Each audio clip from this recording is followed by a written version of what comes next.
And just a reminder that we've got some good upcoming sessions also. Next week, Jen Fabro is going to be talking about Symbol Sticks Prime, which is an online visual picture system that people can use. And then on the 31st, we've got Joe Shingen, who we've had present before, and this time he's going to be talking about new features in Google Meet. So those are some upcoming sessions we've got.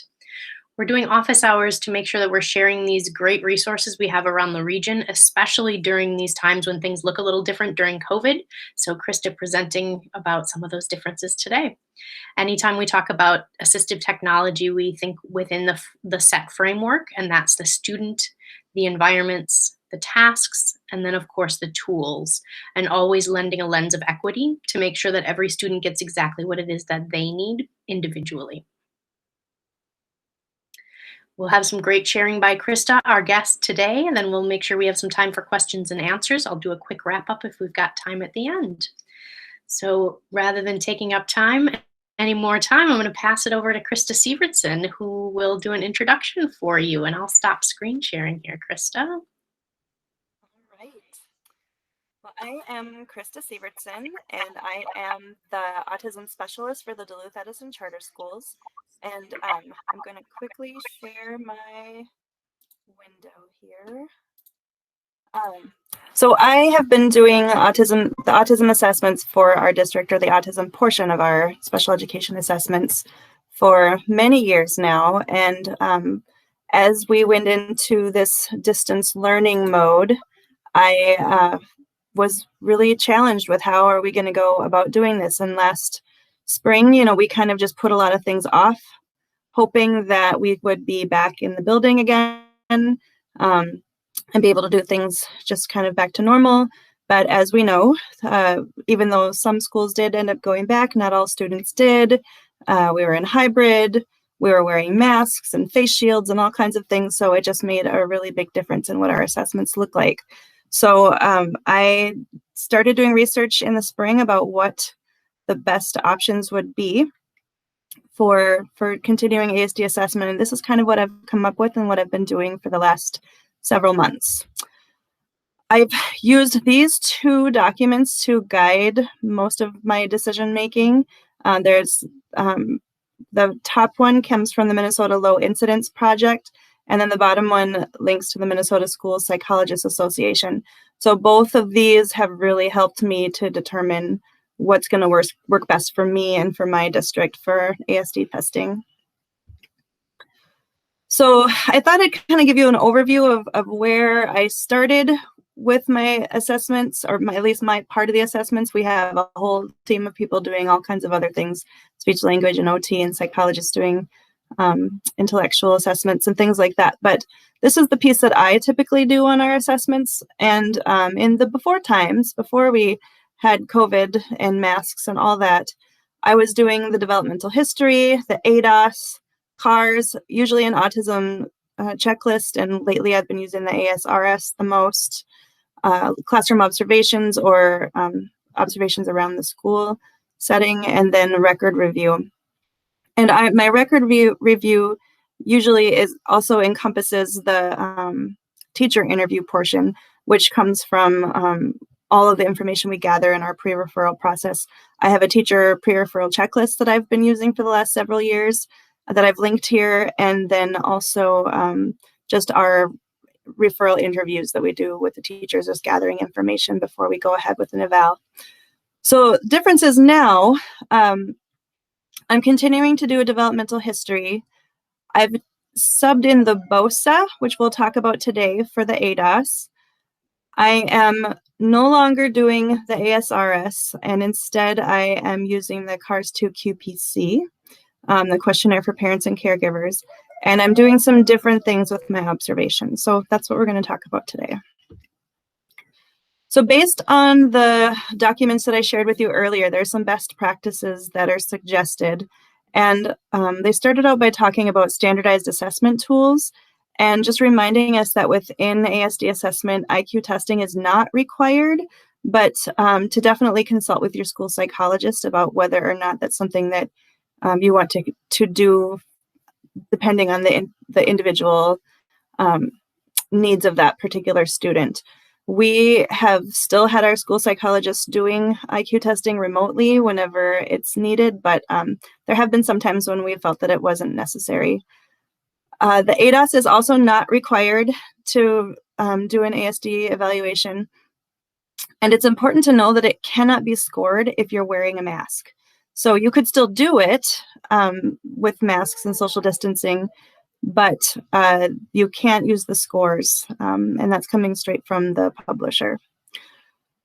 The alternatives that I'm using instead of the ATOS are the BOSA and the CARS too, and they also gave some additional assessment tools that can be used for early childhood. I'm not familiar with those because we're a K-8 school. So developmental history is one of the requirements for an autism evaluation. And I've been using this developmental interview Google form that I've kind of, let's see here, that I have created using quite a few different developmental history forms, kind of putting them all together. And I found putting it in this Google form format has been really helpful for sending out to parents and getting information back, especially now that we can't have the students delivering things back and forth. And I found even doing snail mail, trying to send things to parents' homes and getting it back to my home when we weren't in the building was really difficult. So having it in this Google format has been really great for getting paperwork back. What they are recommending, if you're able to do it, is the Autism Diagnostic Interview Revised, the ADIR. And this is a specific interview you need to purchase. And there is training as well. I did attend the training for it over the winter. And it's very, very in-depth and gives you all kinds of really great information. It does take at least 2 hours to administer. And that for me was just too much for my time, for parents' time, to be able to get that done. But if you're able to make that work, it is what is recommended. What I'm doing with the Google, my Google form is I either complete it together with the parent over the phone or over Zoom, or send it out to them and then follow up with a phone call. I always want to make sure that I'm touching base with the parent and talking with them and not just sending out forms, especially when we're talking about autism. For observations, we had to make some creative changes just because, jumping into classrooms and going from room to room isn't really possible anymore. And some students are online, some students are hybrid. So we had to get pretty creative, especially thinking about things like masks. You can't see kids' facial expressions, lots of different things getting in the way. So there is that option to ask parents to record interactions from the home or community if you're not able to get any kind of observation done with your students. I've been doing a lot of online observations of kiddos during morning meetings or small groups in particular, when I'm able to see them doing more interaction with their peers. The best ones have been when the teacher puts them in a small group and then the teacher leaves, to see what they're really like with their peers without their teacher there. I've also been using our school's monitoring software called Goguardian, and that way I'm able to observe the student's screen and what they're doing on their screen in addition to their face on the camera. And in some cases, my kids aren't turning their cameras on. I'm just seeing them, hearing their voices and seeing what they're putting in the chat. And so having that Goguardian gives me another window into what things look like for them. And that is something that your school needs to purchase in order to use. I'm not sure about the logistics of that, but it has been super helpful. I even use it in person. So when I'm doing my in-person observations, now that we're back in the building, I'm still avoiding going into classrooms and moving from room to room and being in there for any long period of time. But I'm observing from near the doorway or outside times.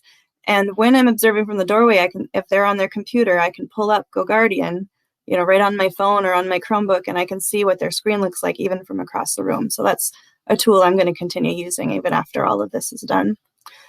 There's the option to have the teacher record the observation, or you can use some technology like a swivel if that's something available in your district.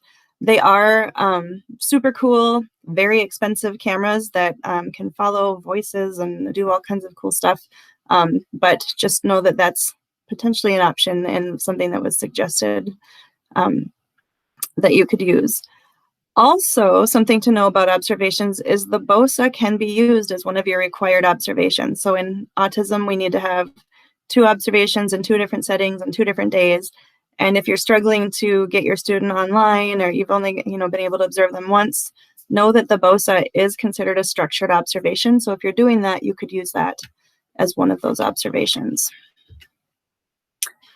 So teacher and student interviews need to be tweaked a little bit as well, especially for students who are distance learning still.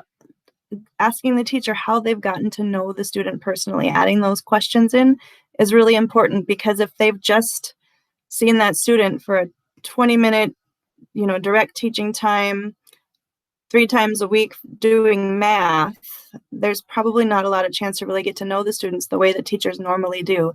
When you think about, they've normally got kids coming into the classroom. What do they do before class starts? How do they interact with their peers? How do they ask for help? All those things that you kind of see during just the regular flow of a classroom are missing when we're in distance learning or being done differently. Whenever possible, interview last year's teacher to get information from them as well. And then considering outside providers that may not be in the school setting but are providing care to the student, like daycare, emergency child care workers, preschool, OT, or SLPs. If they're going for outside services, they could also provide information for you. And when you're doing reevaluations, one of the recommendations is using the underlying characteristics checklist as a team interview to gather that information. For your student student interviews, Michelle Garcia Winner's double interview is really what I would recommend. And other than doing like a BOSA, which is more of looking at their play and conversation, but the double interview gives you a little more in-depth information on the student. And I have a couple examples of how we're using it over distance learning that I wanted to share with you. These were not created by me. These are from our school social workers. Had this idea, was to put the visuals that they would normally use. So these are pictures of one of our social workers' families, and the students need to ask questions and talk about them. And then some different photos for interpretation, seeing what the student recognizes emotions, what were the people thinking and feeling.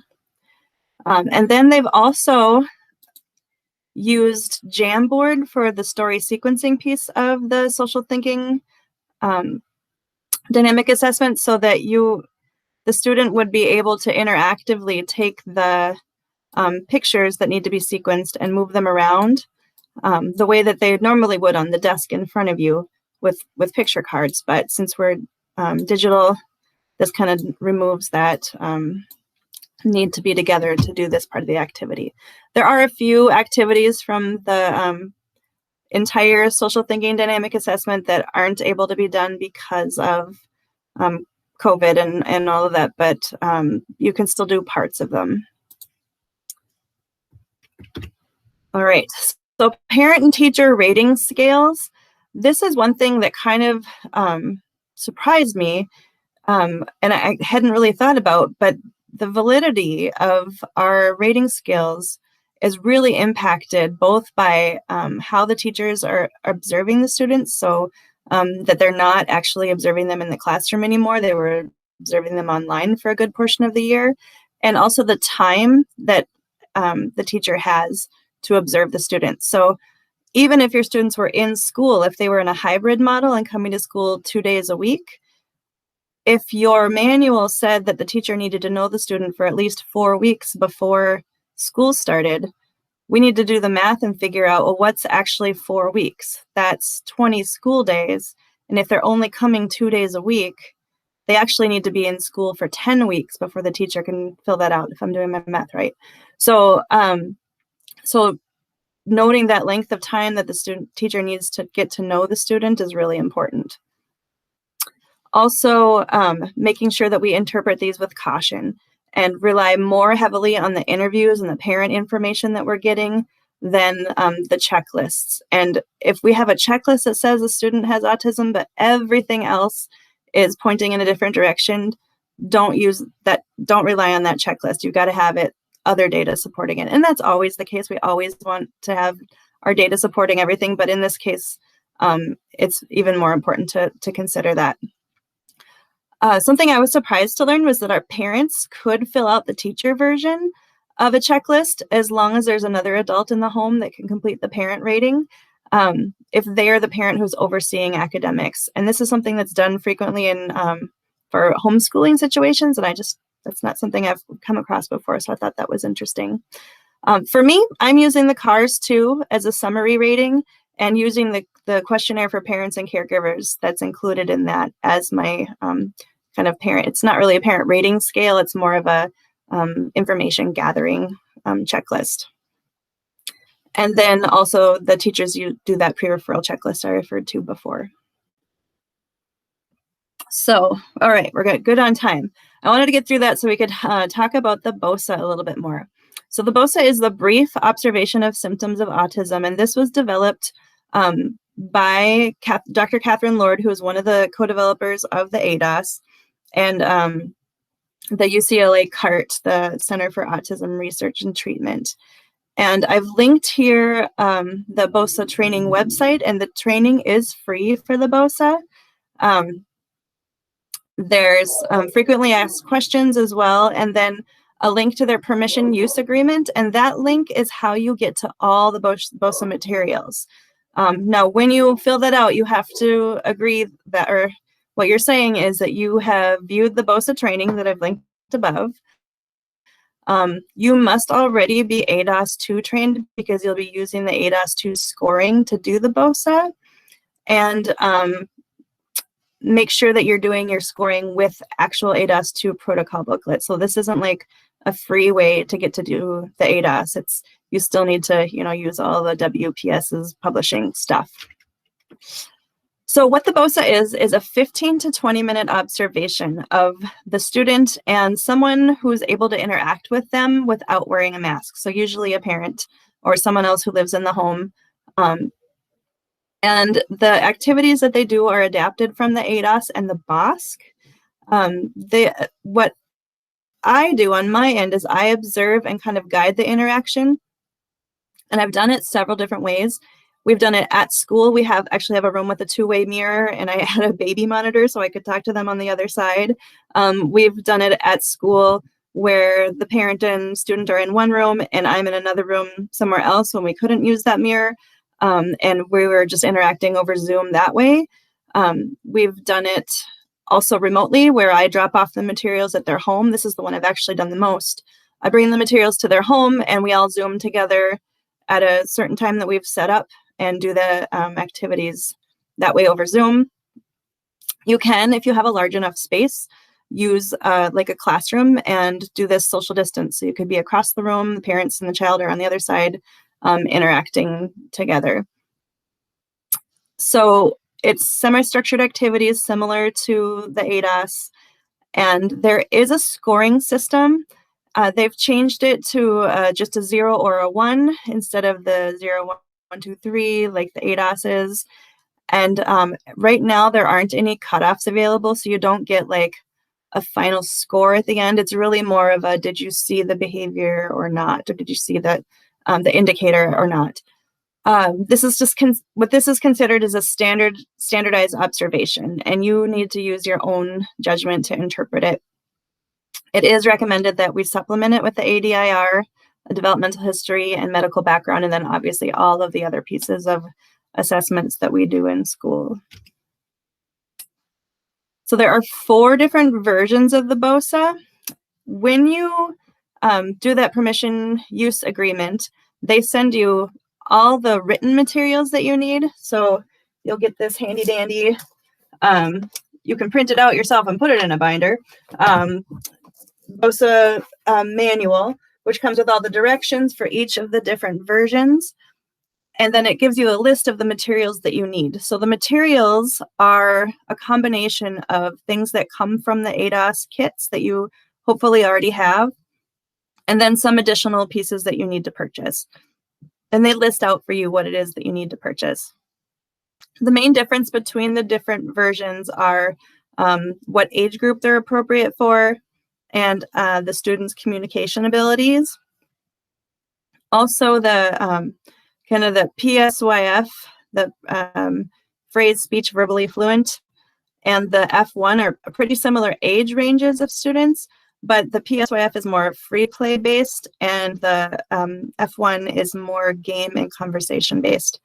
I've primarily been doing the F1 and F2 with students. I did use the PSYF for a few kindergartners toward the beginning of the year, but have moved on towards more F1 and F2 now that they've been in school for a while, and most of them are 6 now.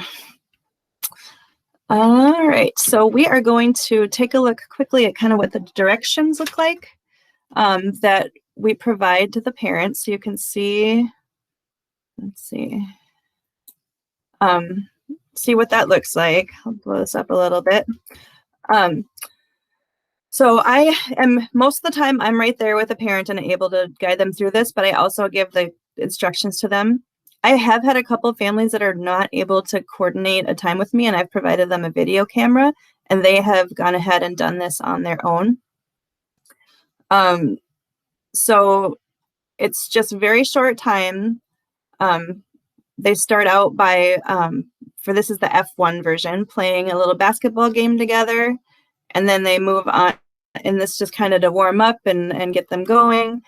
And then they move into playing Pop the Pig for 4 minutes, and in between the turns, they ask each other questions, similar to how we do on the ATOH. Then there's some time to just chit-chat without games in front of them, with nothing on the table. Then they switch back to Pop the Pirate, which is another game where they are taking turns playing the game and asking each other questions, and then finishes up with some more chatting without toys. This kind of shows you what the materials are, and it's the exact same setup for the F1 and F2. It's just different materials and different questions. And the questions would be pretty familiar to you if you've done the ATOH. They're the questions from the student interview.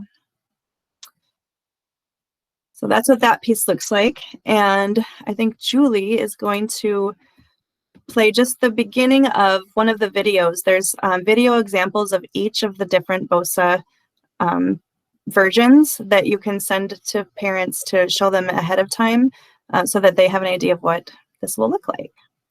So I will stop presenting and let Julie share what the BOSA looks like. Great. I will share this, and since I'm just sharing a tab, it shouldn't be echoey, but if it is, just let me know and I will pause or mute myself.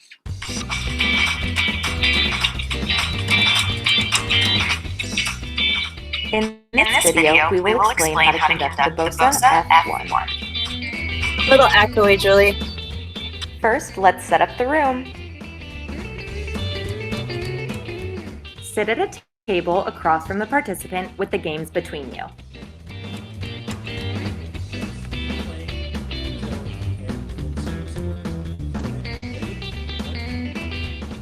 To begin the BOSA assessment, play the basketball activity together for 2 minutes. Have fun and see who can score the most points. Oh, right off the rim. Oh, You got one. I got All right, one. you're good. Okay. Wait, whoops. All right. 2-all. Come down to the wire. Oh, I got another one. More rings.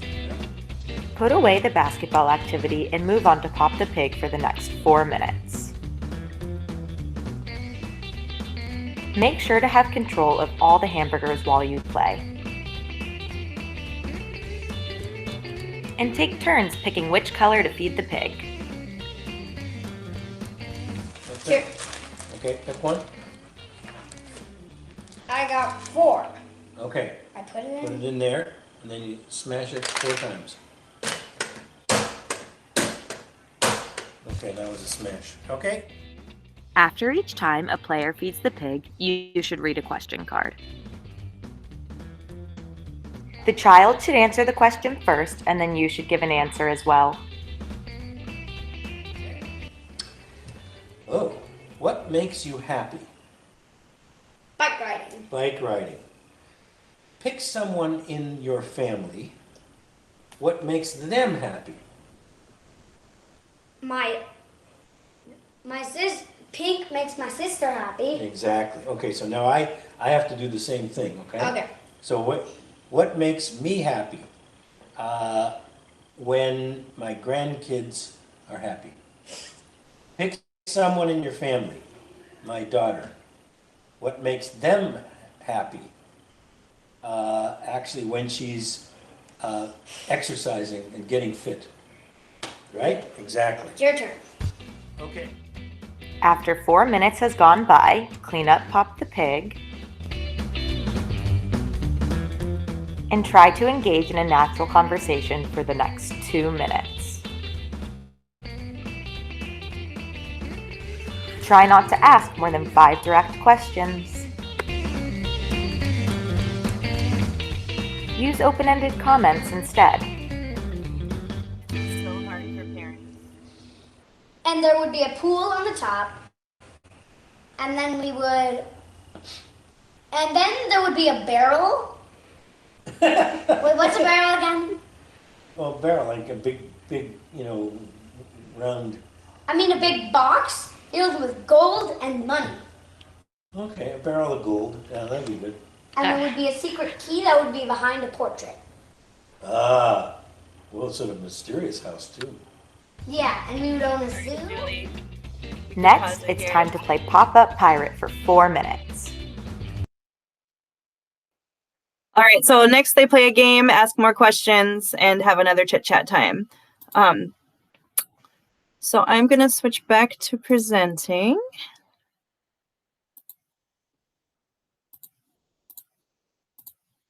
And can you see my screen? All right, so this is so once you've done the BOSA, then there's a way that you can score it that's similar to scoring the ATOH.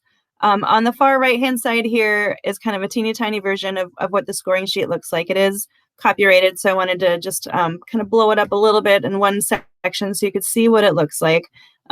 Basically, they've taken the different ATOH categories down the side here, and what you do is you assign an ATOH score based on the ATOH protocol, but then they have you recode that score over to a BOSA score. And then they've also added in columns for things that parents may report that maybe isn't going to show up on this quick 15 to 20 minute observation. And then also a column for other information. So if you have outside medical information, information from other providers that are on your evaluation team, you could kind of note that here. And this just kind of gives you a nice kind of big picture of how the student is functioning just from a quick 20-minute observation. Now, to get this done, I've had to kind of figure out some logistics, particularly with a lot of these being done with parents in their homes. So what I've done is I have just started by sending in kind of an introduction email to families, and I will either do a call or text to let them know that I've sent an email, just because some parents don't check their emails very regularly. And with that, I also send links to the developmental history and that CARS 2 QPC. I've created a Google form that I use for that, but then I transfer their information back onto the actual hard copy to make sure that I'm sticking with following copyright law as well as I can in this goofy time, and not sending papers back and forth in the mail that are getting lost. Then I send them a follow-up confirmation email that includes the link to that video example and then a sample of the directions for them to look at. I'll drop off the materials at their home or figure out getting the materials set up for school for testing at school in 2 different rooms. And we conduct the BOSA together, or they record it, and then I retrieve and sanitize all the materials between students. And that's one of the things with all these materials is they've made sure that they're all plastic so that they can be easily sanitized. So kind of wrapping it up to put it all together, I use that CARS 2 as a summary rating for everything.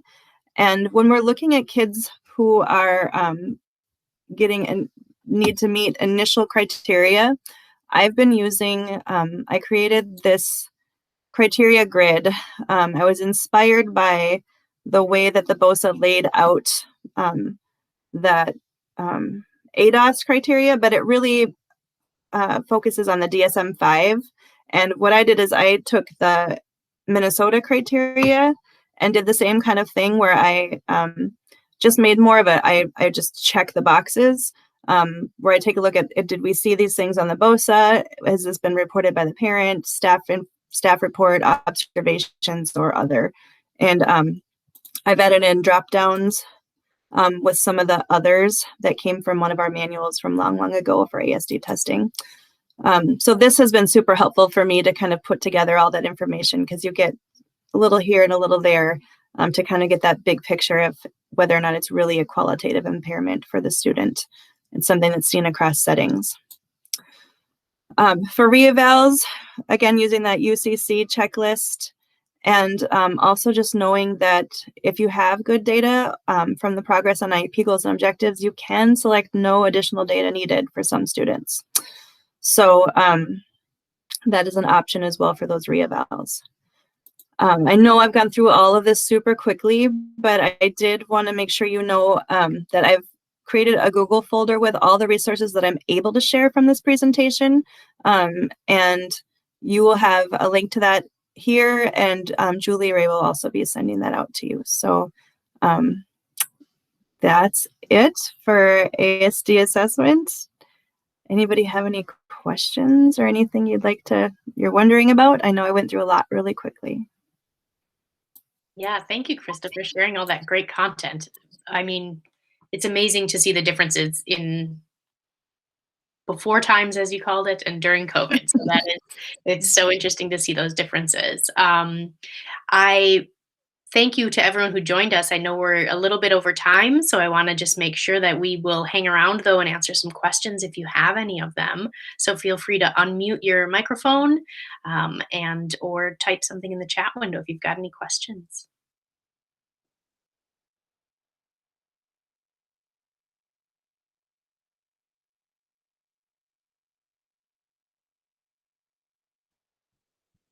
And if not, thanks for attending, and make sure you take a look at those great resources that Krista shared. I'll be sure to share out the recorded session. I'm going to stop recording now. But when I share that out, I'll also be sure to